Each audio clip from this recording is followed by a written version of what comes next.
Hi, welcome to your vibration classes. और आज हम अपने क्लास में एक नए टॉपिक के साथ फिर से हाजिर हुए हैं।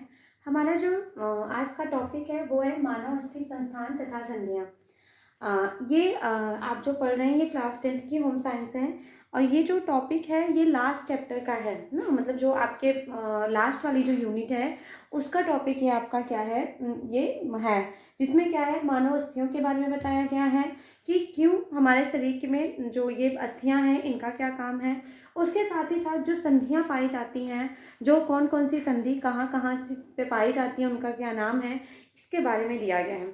तो चलिए सबसे पहले हम शुरू करते हैं कि मानव अस्थियां क्या होती हैं। देखिए, मानव अस्थियां क्या होती हैं कि हमारे शरीर के अंदर मांसपेशियों से ढका हुआ कठोर व दृढ़ ढांचा होता है जिसे अस्थि संस्थान कहते हैं, और यह शरीर को निश्चित ढांचा प्रदान करता है। देखिए, अगर आपसे पूछा जाए कि मानव शरीर में कुल कितनी हड्डियां पाई जाती हैं तो आप क्या कहेंगे कि मानव शरीर में कुल 206 हड्डियां पाई जाती हैं। कितनी पाई जाती हैं? 206 हड्डियां पाई जाती हैं। ऑब्जेक्टिव में आपका क्वेश्चन बन सकता है। दूसरा, ये जरूरी क्यों है? देखिए, अगर हमारे शरीर में हमारे शरीर में हड्डियां ना होती, सिर्फ और सिर्फ हमारा शरीर मांस का बना होता, तो क्या हमारे शरीर को एक आकार मिल पाता? नहीं। क्या हमारा शरीर किसी तरीके से कार्य कर पाता? वो क्या होता, मांस का लोथड़ा होता, वो लुत लुत लुत इस तरीके से, ना तो उसमें कोई मूवमेंट होता, ना तो कोई निश्चित आकार होता, ना तो दृढ़ता होती। ये कोई भी चीज़ आपके शरीर में नहीं पाई जाती है। लेकिन अगर मैं आपसे कहूँ कि क्या सिर्फ और सिर्फ अगर मनुष्य के शरीर में सिर्फ हड्डियों का ढांचा ही होता तब क्या वो उसका शरीर परफेक्ट था या फिर उसकी बॉडी परफेक्ट थी? तभी भी नहीं था। क्योंकि अगर सिर्फ और सिर्फ हमारा शरीर कंकाल तंत्र का ही बना होता, सिर्फ और सिर्फ हड्डियों का ही बना होता, तो उसमें लचीलापन नहीं रहता, लोचपन नहीं रहता। हम जो अपने हाथों को इधर उधर घुमा ले रहे हैं, अपने पैरों को घुमा ले रहे हैं, हम उठ ले रहे हैं, बैठ ले रहे हैं, ये सारी चीज़ें, ये सारी क्रियाएं हम नहीं कर पाते। तो इसलिए मनुष्य के शरीर में प्रकृति ने इस तरीके से हमारे शरीर को बनाया हुआ है कि ये जो आपका हड्डी है, जो आपकी ये अस्थि संस्थान है, ये किससे ढके होते हैं? मांसपेशियों से ढके होते हैं। किससे ढके होते हैं? मांसपेशियों से ढके होते हैं। और इसी को हम क्या कहते हैं, और ये क्या प्रदान करता है? आपके शरीर को दृढ़ता प्रदान करता है, एक ढांचा प्रदान करता है, जिसे हम क्या कहते हैं? अस्थि संस्थान कहते हैं।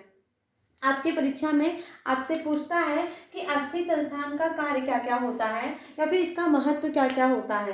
तो ये जो अस्थि संस्थान का कार्य है, सबसे पहला कार्य क्या है कि ये हमारे शरीर को क्या प्रदान करता है? आकृति प्रदान करता है, हमारे शरीर को स्ट्रेट प्रदान करता है, ताकि हमें पता चलता है कि हाँ, हमारी बॉडी किस तरीके से क्या की गई है, बनाई गई है। दूसरा, शरीर को दृढ़ता प्रदान करता है। क्या करता है? दृढ़ता प्रदान करता है। चौथा, शरीर के कोमल अंगों की सुरक्षा प्रदान करता है। देखिए, हमारे शरीर में, अब आप कहेंगे कि मैम ये कोमल अंग कौन से होते हैं, तो आपके शरीर के अंदर बेटा ये जो आपका फेफड़ा है, क्या है? ये जो आपका फेफड़ा है, हृदय है, यकृत है, किडनी है, ये सब भी क्या है? ये सब किसी न किसी चीज से ढके ना। आपने देखा होगा कि अभी आप ही हैं और मैं आपके सीने पे खूब तेज से मारूं, धक्का मारूं, तो आपको दर्द तो होगा, आप करेंगे, लेकिन ये जो चोट है ये आपकी क्या करती है? ये आपके इन कोमल अंगों पे, आपके हृदय को, आपके फेफड़े को क्या कर पाती है? नुकसान नहीं पहुंचा पाती है। क्यों नहीं पहुंचा पाती है? क्योंकि ये किससे ढकी होती हैं? आपकी हड्डियों से ढकी हुई हैं। किससे ढकी हुई हैं? हड्डियों से ढकी हुई हैं। तो ये आपके शरीर को क्या प्रदान करता है? शरीर के कोमल अंगों को क्या प्रदान करता है? सुरक्षा प्रदान करता है। शरीर को गतिशील बनाता है। साथ ही साथ रक्त कणिकाओं का क्या करता है? निर्माण बनता है।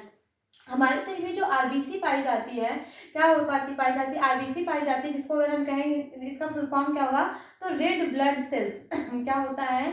रेड ब्लड सेल्स होता है। हिंदी में कहें तो लाल रक्त कणिका होती है। क्या होता है? लाल रक्त कणिका होती है। ये कहाँ पे बनती है? तो ये आपके कहाँ पे बनती है? बोन मैरो में। कहाँ पे बनती है? ये आरबीसी का निर्माण कहाँ पे होता है? तो आरबीसी का निर्माण आपके बोन मैरो में होता है। इसीलिए यहाँ पे कहा गया है कि ये क्या करती है? रक्त कणिकाओं का निर्माण करती है। और ये कहाँ पे बनती है? आपकी बोन मैरो में, आपके अस्थिमज्जन, वहाँ में क्या होती है? ये बनती है। नेक्स्ट क्या है? उत्तोलक का कार्य करता है। अब आप कहेंगे मैम उत्तोलक क्या है? तो अब जैसे हम कोई चीज़ उठाते हैं, जैसे आपने देखा होगा कि जैसे लोग अपने सिर पे, जैसे हम लोग, आपने कुली को देखा हुआ है ना, आप ट्रेवल करते होंगे तो आपने स्टेशन पे कुली वगैरह को देखा होगा। सॉरी। तो कुली क्या करता है कि इस तरीके से कोई बोझा उठा के सिर पे क्या करता है, रख के क्या करता है, चलता है। जैसे मान लीजिए यही है, ठीक है, ये है, अब मुझे इसको उठाना है, तो हम उत्तोलक का कार्य करेंगे, इसको उठा के मैं अपने सिर पे इस तरीके से लेके इसको क्या करूँगी, चलूँगी। तो ये क्या होता है, आपके शरीर को बोझा उठाना, कोई सी चीज़ को सहारा प्रदान करना, ये क्या कहलाता है, उत्तोलक कहलाता है। तो इतना आपने समझा हड्डियों का कार्य क्या क्या होता है। तो ये हमारे शरीर को आकृति प्रदान करता है, दृढ़ता प्रदान करता है, गतिशीलता प्रदान करता है, कोमल अंगों की सुरक्षा करता है, रक्त कणिकाओं का निर्माण करता है, और किसका कार्य करता है, उत्तोलक का कार्य करता है। अब नेक्स्ट है जोड़ या संधि। देखिए संधि का मतलब क्या होता है, यही नहीं, कहीं पे भी आपको संधि शब्द मिल जाए, इसका मतलब होता है जुड़ना। क्या होना, जुड़ना, किसी दो चीज़ों का जुड़ना। जैसे हम लोग इतिहास में भी संधियाँ पढ़ते हैं, बहुत सारी संधियाँ हम इतिहास में पढ़ते हैं, तो वहाँ पे भी होता है कि किसी एक विषय को लेके दोनों जो दो दल हैं उनके बीच एक विचार सहमति हुई है, मतलब संधि हुई है, एक ही विचार से दोनों लोग क्या हैं, सहमत है, वही क्या कहलाती है, संधि कहलाती है। और यहाँ पे संधि का मतलब क्या होता है कि यहाँ पे जो आपके शरीर के अंग हैं, जो आपके शरीर की हड्डियाँ हैं। अच्छा ये बताइए, अच्छा आपने एक जो डॉल आती है, आपने डॉल देखा है, एक पहले बहुत बड़ी सी पे क्या अब अभी आती होगी, डॉल रहती है, उसका आप हाथ भी निकाल सकते हैं, गर्दन भी निकाल सकते हैं, पैर भी निकाल सकते हैं, और बच्चे उसको सब उसका हाथ पैर निकाल निकाल के खेलते हैं, और फिर जब उनका मन करता है तो वो पैर को जोड़ देते हैं, हाथ को जोड़ देते हैं, गर्दन को जोड़ देते हैं, उसके शरीर को जोड़ देते हैं। तो इसका मतलब इसी तरीके से हमारी हड्डियाँ भी हैं, हमारे शरीर का अंग भी है, हमारे शरीर के अंगों में क्या है, जो हड्डियाँ हैं वो क्या है, आपस में जुड़ी हुई हैं, जिसकी वजह से आपके शरीर को एक क्या प्राप्त हुई है, आकृति प्राप्त हुई है। अब जैसे हमारे शरीर के भिन्न भिन्न अंगों की हड्डियां आपस में एक दूसरे से जुड़ी होती हैं, जिसे हम क्या कहते हैं, संधि कहते हैं। अब ये संधि प्रकार हम देख लेते हैं, संधि कितने प्रकार की होती हैं। ये जो संधि होती है ये दो प्रकार की होती है, एक होती है चल संधियां होती हैं, एक होती है अचल संधियां होती हैं। चल संधियां कितनी होती हैं, 4 होती हैं, अचल संधियां कितनी होती है, 1 होती हैं। देखिए चल संधि में सबसे पहला आपका क्या रहा है, कंदुक खल्लिका संधि, जिसको हम क्या कहते हैं, हम सॉकेट जॉइंट भी कहते हैं। दूसरा है हमारा हिंज संधि। देखिए इसका हिंदी भी याद रखिएगा, इंग्लिश भी याद रखिएगा, दोनों करके वो हिंज करके अक्सर पूछता है, लेकिन इसका आप चूलदार जोड़ भी याद करिएगा। तीसरा है कीलदार जोड़, क्या है, कीलदार जोड़। और चौथा आपका क्या है, फिसलने वाला जोड़, क्या है, फिसलने वाला जोड़। देखिए ये जो कंदुक खल्लिका संधि है, ये जो आपका कोहनी है ना, ये जो आपका कोहनी है, और जो ये आपके हाथ की जो हड्डी, ये ना, ये जो आपका शोल्डर है, और जो ये आपका पैर का जो वो है पूरा पोर्शन है, आपका जो पैर है, ये क्या है, ये आपस में क्या है, जुड़े हुए हैं, क्या है, आपस में जुड़े हुए हैं। एक मिनट, इसमें आपका जो ये कंदुक खल्लिका है, चूलदार है, कीलदार है, फिसलने वाला है, ये 4 आपकी क्या दी गई हैं, चल संधियां दी गई हैं। लेकिन जो अचल संधि होती है वो क्या होती है आपकी, एक होती है खोपड़ी की हड्डी ना, ये जो क्या आपकी खोपड़ी की हड्डी हिलती डुलती है नहीं, तो ये एक ही होती है, कितनी होती है, एक ही होती है, खोपड़ी की हड्डी आपकी क्या होती है, एक ही होती है। ये जो कंदुक खल्लिका आपकी होती है, ये जो आपका कंधे और कूल्हे का जोड़ होता है, ये जो हमारा कंधा है ना, ये क्या है, देखिए जैसे कंधा है ना, वो डॉल आपने आप याद करिए, उस डॉल को के हाथ को हम क्या करते हैं, निकाल देते हैं। तो कंधे का और कूल्हे का जो जोड़ होता है, मैं यहाँ पे लिख दे रही हूँ नंबर 1 डाल के, कंधे और कूल्हे का जो जोड़ होता है वो किसका एग्जाम्पल होता है, वो आपके कंदुक खल्लिका का एग्जाम्पल होता है।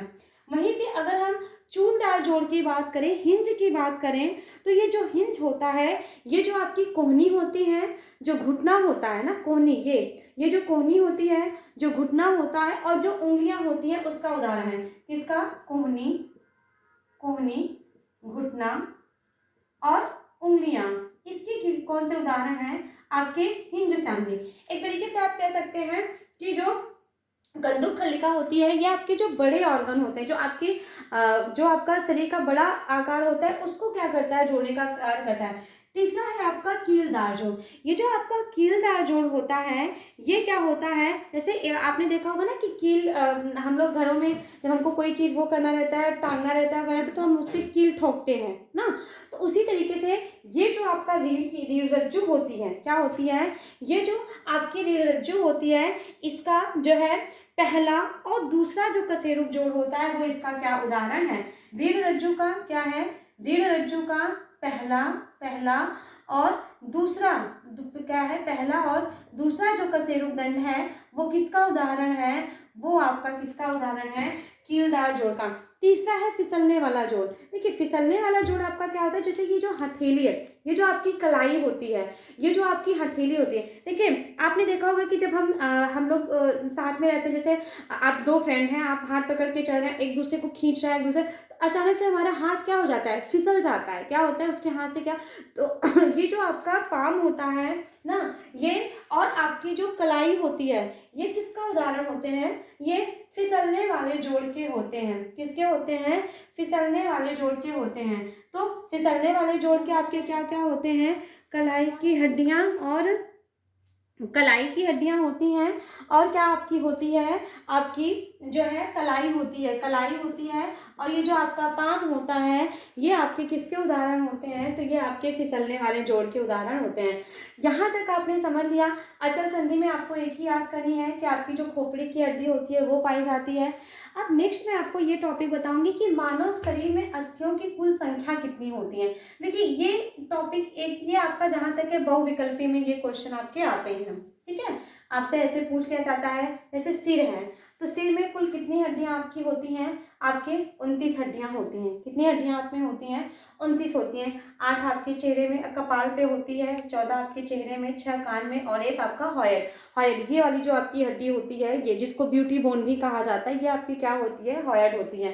तो ये क्या होते हैं, सिर में कुल आपके 29 होती हैं। वक्ष में आपसे पूछा जाए तो 25 होते हैं।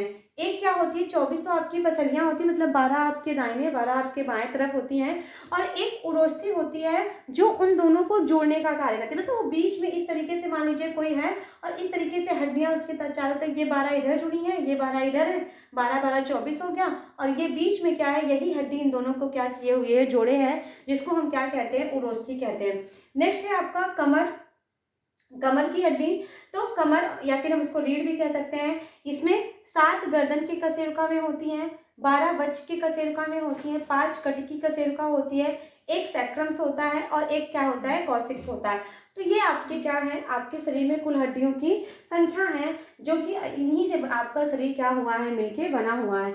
तो ये आपका टॉपिक था। इसके बहुविकल्पीय क्वेश्चन मैं आप लोगों को जरूर कराऊंगी, क्योंकि इससे भी आपके ठीक ठाक क्वेश्चंस बन जाते हैं। तो चलिए मिलते हैं फिर हम नेक्स्ट वीडियो में एक नए टॉपिक के साथ। तब तक आप लोग अपनी पढ़ाई को कंटिन्यू रखिए, अपना ध्यान रखिए। Thank you.